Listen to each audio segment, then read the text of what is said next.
Belə təqdimatlardan bilmir birinci nə ilə başlasın. Hoş gəlmişsiniz hamımıza deyirəm. Kitabı yəqin ki, arazide oxuyanlar var. Məsələn, Rakip müəllimdən danışdıq, oxuyub. Kitab haqqında mən belə başa düşürəm ki, bu elə oxuyan danışsın. Mən Sovet vaxtı görmüşəm. Heç bir nostalji zadım yoxdur. Amma ümumiyyətlə həmişə tarixə gələkdir baxmaq lazım. Müsbət mənbələr var. Onda bir sotsializm, realizm, ədəbiyyatçılarda belə bir şey var. Yəni, onun öz ideologiyası var idi. İndi onun müzakirə obyektidir, o başqadır, pisidir, yaxşıdır. Söhbət bunu demək istəmirəm. Amma o sotsializm, realizmlə yazan əsərləri, yəni ki, bu ideologiyanı tərifləmək, həyata keçirmək. Amma sonra bir Sovetlər dağıldı, indi bilmirəm hansı realizmdir, adını bilmirəm.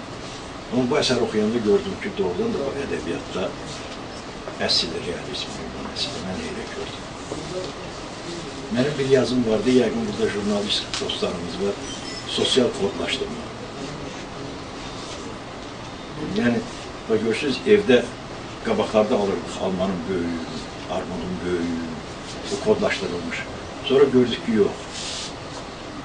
Bunlar çox ucuz bir şeydir, xüsusən xaricdə. İndi bir meyvə zıdana deyirik, yerlidir, yoxsa yox. Yəni ki, olsa da pul zadı yox ki, kodlaşdırsın. Yəni, biz təhər onu yemək alırıq. Mənim ağlıma gəldi ki, həmin kodlaşdırma sosial kodlaşdırmasıdır.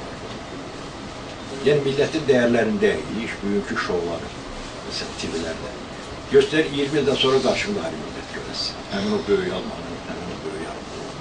Bu başqa kodlaşdırılmış bir şey görəsin. Mən bu yazı yazdım, bir-iki nəfər başqaları da bunun ətrafında yazdılar. Ancaq bu əsəri, Zənciri oxuyanda, mən bilmirdim necə kodlaşdırmaq olardı, amma bilirdim ki, kodlaşdırılır. Mənə dedi ki, gedib 4 il, 5 il onlarla bir yerdə olubdular, onlarla iynə vurandan sonra hansı ovqatda olunurdular, hansı halda olurlar, onun hamısı müşahidə edildi.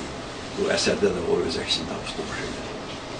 Və sonra başa düşdüm ki, sosial kodlaşdırma nətər olur, gənclər nətər kodlaşdırma.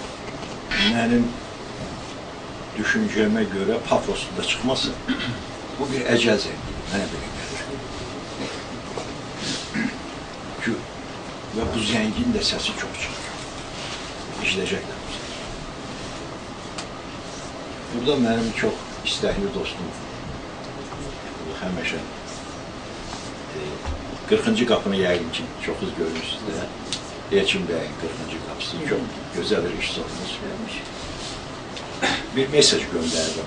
Bilirəm, o elə imkanları yoxdur, bilirəm də çoxumuzun elə imkanlarımız yoxdur. Amma bunlar çox gözəl bir film çıxar. Filmdən qabaq serial çıxa bilər. Bütün o hadisələr doğrudan da bir zəncirdir. Zəncirin bütün həlqələri, hər bir həlqə bir hissədir. Və bu dostlarımıza da bir düşünsünlər var idi. Daha böyük uğurlar. Yoldan sonra zəncir gəldi. Sizə böyük uğurlar arzu edir. Çox sağ olun.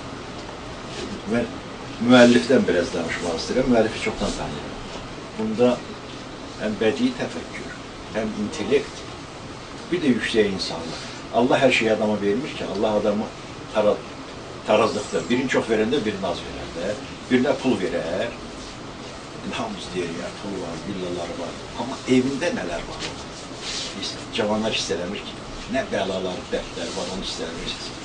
Onun axırı nədir, onu istələmirsiniz. Ona görə birim verər, birim verməz. Amma Allahın sevgisinə tuş gələn adamlar ki var, çox şeyi əsirgəməz, o da nadir adamlar olur. Mən biləm, mənim bu qardaşım, dostum da belə Allahın sevgisinə tuş gəlmiş adamlardan biridir. Təşəkkür edirəm, böyük uğurlar. Çox sağ olun. Sizə də elə biraz sanki tədbirdə belə çəkin alınıb, olacaq bir yerdəyiksən ki, öz-üzə də çəkin 2 ayda alına bilmir. Kitab oxuyan da azdır. Bir çətinliyi görür adam, yəni bu, bax, ədəbiyyat adamının çətinliyidir Azərbaycanda, adamın çətinliyidir ümumiyyətlə. Bu çətinliyi bizə necə gətirdilər? Bax, bu həm də ədəbiyyatla bağlıdır. Özlüyündə siz görürsünüz ki, heç bir kitab, ədəbi əsəri oxumayan yaxşı adamlar rast gəldikcə cəmiyyətdə. Heç bir əsəri də oxumuyor. özlüyündə çoxlu kitab oxumuş adamlar var, çox pis adam var. Bu da var və dünyanın hər yerində belədir. Və biz istər-istəməz o sualın qarşısında duruq ki, bu ədəbiyyat nədir, bunun funksiyası nədir, niyə? Bunu bəşəriyyət daşıya-daşıya gəlir, bu hardan, bu bizə niyə bu qədər qiymətlidir bütün anlarda belə? Çox maraqlıdır ki, hətta bilirsiniz, əvvəla burada bir məsələdir, ədəbiyyatsız çox yaxşı adam yetişdirmək mümkün olur. Çox çətin olur. Və mən hətta özümə borc vermişəm ki, oğlum yaxşı riyaziyyatçı olacaq, ona rəxmən. Ona ədəbiyyat, həmişə ədəbiyyat ikisi bir yerdə olmalıdır. Onsuz böyüdə bilmərəm, yəni elə fikirləşirəm. Amma bu genel əsas suala belə deyək ki, əsas cavab deyil. Mən belə inanıram və oxuduqlarımdan, yəni özü də bilirsən ki, dünya ədəbiyyatında kifayət qədər mütaliə eləmişəm. Biraz da başqa mənəvi, intellektual məşğuliyyətlərin hamısını az çox oxumağa çalışmışam. Mənim anladığım budur ki, ədəbiyyatsız yaxşı adam yetişə bilər, yaxşı adam da olar. Yaxşı adamlar da var, bəzən hətta oxuyanlardan da, amma ədəbiyyatsız yaxşı toplum yetişdirmək mümkün, hazırlamaq mümkündür. Çünki onun bəzən baxırsan ki, əyləncə funksiyasında, baxıram, hələ uşaqlıqdan oxuduğum Tom Sawyerin macəraları, ya Huckberry film macəraları hələ mənim qəlbimdə məni daşıyır yaxşı yerlər. Mən baxıram ki, bəzən o obrazlar mənim hansı hərəkətlər eləməyə qoymur və yaxud hansı hərəkətləri eləyərkən mənə kömək edir.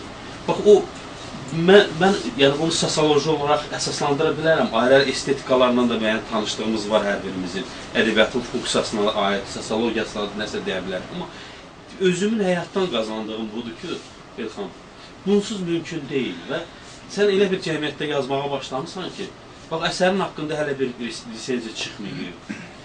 Redaksiyalara bəlkə də vermirsən, heç birimiz oturub, yoxdur, elə kadrlarımız yoxdur, elə şöbələrimiz yoxdur.